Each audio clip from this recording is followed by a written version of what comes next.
Alright, so we're just going to take a few minutes to talk about the fundamental theorem of algebra. So it seems like a pretty big deal because anytime it's the fundamental theorem of a subject, you'll eventually learn, hopefully, the fundamental theorem of calculus, for example. It sort of seems like it culminates the main theme of that entire course or subject.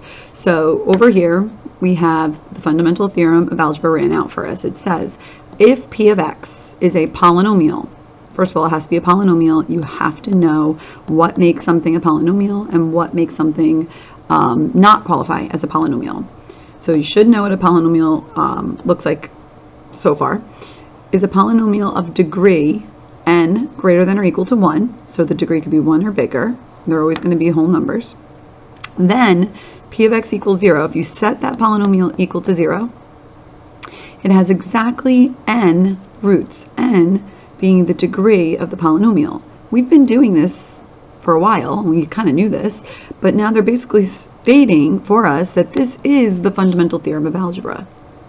This is the meat and potatoes of what we've been working on all year, including multiple and complex roots. You could have a lot of different roots. Roots are any of the numbers, values, that make this statement true. Multiple roots would mean, for example, if you had x minus a to the third power, well then you have a as an answer 1, 2, 3 times in your solution set, depending what else you might have, depending what else is a factor. So you would list it 3 times. Sure, it's one x-intercept, so it's the 0 once, but as a root, if you count them all out, the total number should equal the degree. Complex roots, what do those look like? 2 plus 3i is a complex root. But we talked about it the other day, past few days, that if 2 plus 3i is a root, so is 2 minus 3i. Additionally, please don't forget, this is one value, and this is one value. So if you were going back and making the factor that corresponds to each of those, you would have x minus that thing and x minus that thing. But you would need parentheses, distribute that negative, you'd have x minus 2 minus 3i, just a little throwback right there to the last few days, and this one would be x minus 2 and plus 3i. But yes, these are 2 complex roots. They would be included in your total roots of a polynomial. Where else have we seen something like this? Well, what about quadratics, right? X squared, right? Ax squared plus bx plus c. We really had a few cases. We said that sometimes when you had a polynomial quadratic, you might have no x-intercepts, right? Maybe you end up with just one x-intercept, and maybe you end up with 2 x-intercepts. Well, what's going on here? Here I have 2 complex roots. Here I have 1 root, but it's a multiple root. It would be something like x minus 3 squared. So you have 3 as a root 2 times. It's a multiple root. Here you have 2 complex roots again, and then here you have 2 real and distinct roots. Distinct means different. So you did have 2 roots the whole time, even if you didn't have 2 x-intercepts. All right, so keep that in mind. So down here, we have an example. It says, we're going to use, I abbreviated, the fundamental theorem of algebra to kind of guide us along. And we want to determine all roots of, and we have an equation right here, x to the 5th minus x to the 4th minus 3x cubed plus 3x squared minus 4x plus 4 equals 0. First and foremost, you have to know, you have to have 0 on one side of your equal sign. You cannot bring over the 4. All right, if you're doing that, that's a real rookie mistake. You need to know better than that. Then the way we solve, we should know also, we've been doing it all year, we factor, and then we use zero product property. We want linear factors, and then we want to set each of them equal to 0 using the zero product property. Now we have x to the 5th right now. I know we've been using rational root theorem with synthetic division, but you have to try other methods first. If you look carefully, we can factor by grouping. I can take out the greatest common factor here, which is x to the 4th. That leaves me with an x minus 1. I can take out, so that was x to the fourth. I'm going to write underneath what my GCF was. Over here, I'm going to take out a negative 3x squared from these two terms. I'm going to undistribute that from these two. I'm going to factor out or undistribute a negative 4 right there. It comes out front of that thing. So minus sign, please stop skipping the plus or the minus sign. If it were positive, it would be a plus sign, just like this is positive. I don't really need to write the plus sign because it's out front, but anywhere else you have to write it. Minus 3x squared, what a coincidence, x minus 1. Minus 4. What a coincidence again, x minus 1. You're dividing it out, that's what's left inside, equals 0. Now, again, you have a greatest common factor. What is the biggest thing they all have in common? What do I mean by they all? Well, here's my first term, my second, and my third. What was distributed to all of these things that I can undistribute and bring out front? The x minus 1. So I'm going to factor that out front. So I'll have x minus 1 out front. What am I left with inside? I'm left with x to the fourth minus 3x squared minus 4 is 0. We're not done yet. This one we refer to as quadratic style polynomial. We're used to factoring quadratics. We've been doing it since middle school. So it's a quadratic style. This power, this degree, this power is double whatever this power is. So we're looking pretty good for that. X minus 1 stays here. I'm going to factor it similar to how I factored my quadratics. Multiplies to 4, adds, subtracts to 3. So it's 4 and 1. I need negative 3 minus and plus. Well, where do we go from here? You're not done. We continue factoring. We're using the fundamental theorem of algebra. We should have 5 roots. If I should have 5 roots, it is possible to get this down to 5 factors. Factors can be written like this. Now, not everyone's going to write it out the same way. Not every teacher is going to have the same way of showing it. I'm going to show it like this. So x minus 1, we're right there. That is the difference of 2 squares. We should know how to factor that. You factor using conjugates. We'll have x plus 2, x minus 2. All right. Here, this is the sum of 2 squares. How do we handle the sum of 2 squares? You change it. You, again, should know this. We've done this a dozen times, more than a dozen times. So it becomes x squared minus negative 1. We still use conjugates, square root and square root, but it's going to become x plus I and x minus I. Boom. Now we use our zero product property and all's good. We set each of these equal to 0. And how many answers will I get? You got it. We'll get 5 roots. So x is 1, x is negative 2, x is 2, x is negative I, and x is I. Complex solutions, they always come in conjugate pairs. You could think of it as 0 minus I and 0 plus I. All right, that's the bubble, the factor, the set of the parenthesis set that it came out of. Okay, so find all 5 roots. I'm done. I found all 5 roots. I have 3 real and I have 2 complex. My 3 real also happen to be rational. I didn't need to use any radicals in there. I don't have any irrational answers. So those are my answers and I'm done. That was our first example. All right, now we're going to do another one. We're going to go again. This one's set up a little bit differently. So once again, we're going to use fundamental theorem of algebra to help us. The highest degree I'm seeing is 4. That implies that we're going to have 4 roots. But what else can I do? For starters, you got to get it equal to 0, right? So I need to get it equal to 0. You don't just pick this up and put this down like the commercial. We actually do algebra to bring it to the other side. X to the 4th plus 2x to the 3rd minus 13x squared. Subtract that over. Plus 10x is 0. I do not have a constant term at the end. No C for constant. G.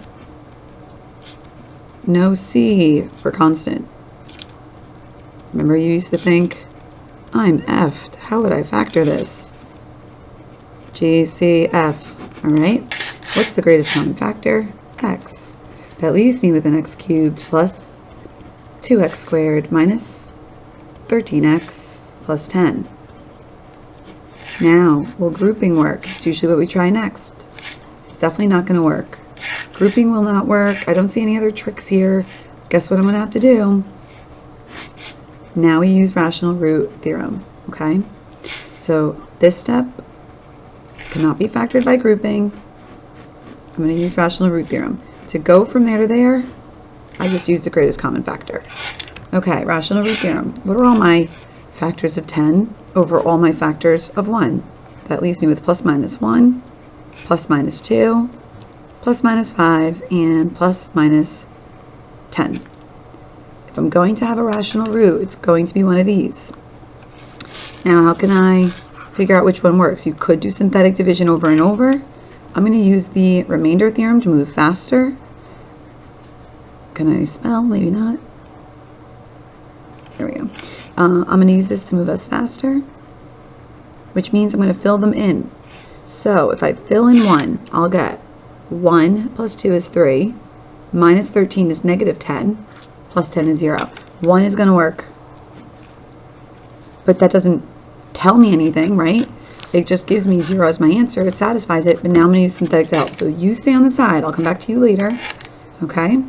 Over here, I'm going to use this. Here's 1. Coefficients. 1, 2, negative 13, positive 10. Synthetic division.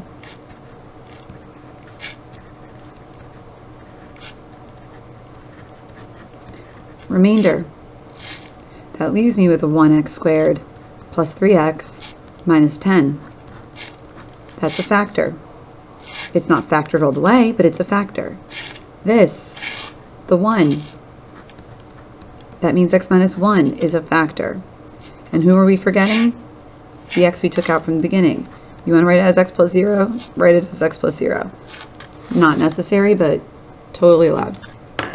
So again, my greatest common factor, which came out from here, well, that ended up right there. Then I did remainder theorem. I showed 1 worked. That meant 1 went in the corner for my synthetic. That means 1 works. That means x minus 1 is a factor because that gives you 1 as an answer. And then my quotient was this, 1, 3, negative 10, which implies this right over here. All right, we're still not finished. This is a quadratic. Lucky us, we could factor that totally by hand. We got this. X with a 5, x with a 2, positive 3. Done. Got that? Well, I guess I'll still write it like this for you. All right, so we're there. Again, we're not done. Again, we're solving. We're going to determine all roots. Determine all roots again. Not done. Stop disregarding the directions and just factoring or solving for all roots when you only need zeros or whatever. Read directions. So my roots, in fact, my 4 roots are negative 5, 2, 1, and 0. There they are. All right. 4 roots are those numbers right over there. I said each one equal to 0. Again, that was 0 product property. That got us from there to there. 0 product property. That's it. That is it. Okay? We've been doing this the whole time. We're just clarifying it and articulating what's going on. One last example to show a bit of a difference. What are all the zeros of this? All right, I didn't use the word roots. We're using the word zeros. Also, heroes is spelled like this. Zeros is spelled like this. That's our language for you. Sorry. Okay, so make sure you're spelling things correctly. We have to find the zeros. What's the difference? Zeros are roots, which can be plotted on the x-axis, if that's one way you want to think of it, okay? Roots are your solutions to an equation. Zeros are really your x-intercepts of a polynomial. X-intercepts of a, well, really, it doesn't have to be a polynomial, but for today, yes, of a polynomial. All right, it could be of any function. So really, I should say function. All right, so we got to do this. It's x to the fourth. I don't really see an opportunity to use grouping, right? Not seeing it. 9 and 18. 1 to 2. If I made that a positive 2, I could try splitting this up. If I made that a plus 2x squared, I have a minus 9x squared. All right, I'm going to show you that one little trick.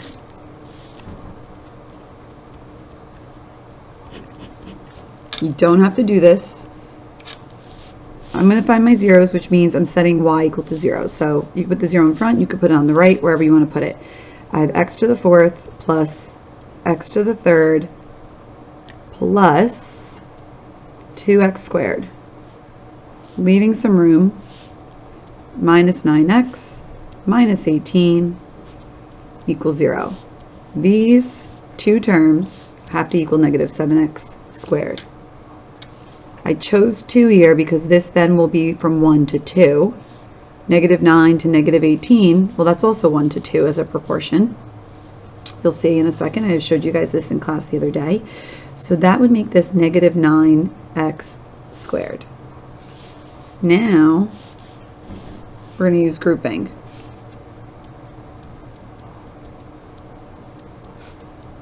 Again, you don't have to do this. If you could start seeing it, that'd be really cool.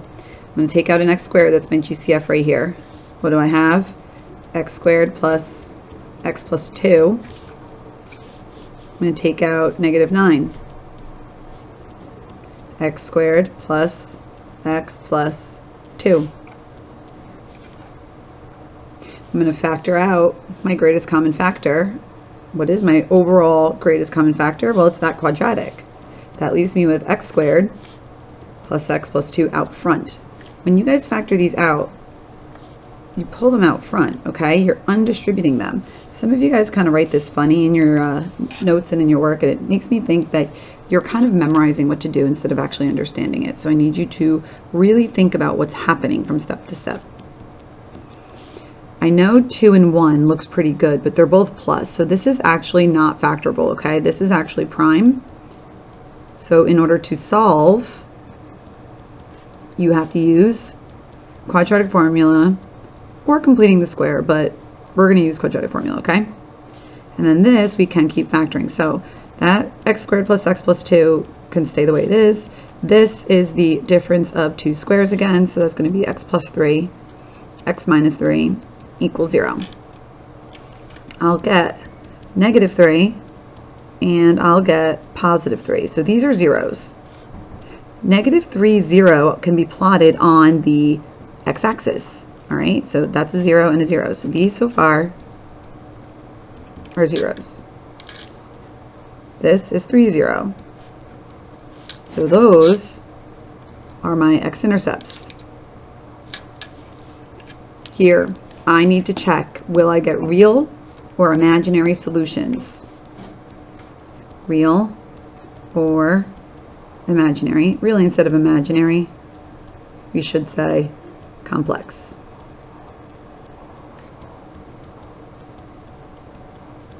If you just quickly want to know if they're real or complex, if you remember, you can check the discriminant,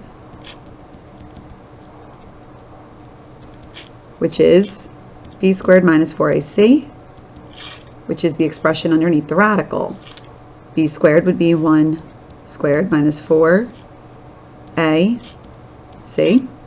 1 minus 8, negative 7. It's negative. So the discriminant is less than 0. Therefore, you'll have two complex solutions. You could stop right there. We don't even have to continue. Why don't we have to continue? The question is not asking us for the roots. The question is asking us what are all of the zeros of this. So the zeros are -3 and 3. All right. So if you wanted to write it out maybe a different way, every book's going to be different. So your zeros are -3 and 3. If I needed our roots, if we needed all of the roots, well, we should have 4. So you'll have those, -3, 3. You're going to have 2 more. -7 was under the radical, but we have to do the whole quadratic formula, right, on this. So it's going to be x equals -b plus or minus the square root of b squared minus 4ac. Well, that's going to be I square root 7 all over, it's a little aggressive, all over 2 times 1, which is 2. So those are my other 2. -1 plus I square root 7 and -1 minus I square root 7 over 2. Finito. But that's not what we needed, right? That's just on the side. That is what we needed. And that's all for right now.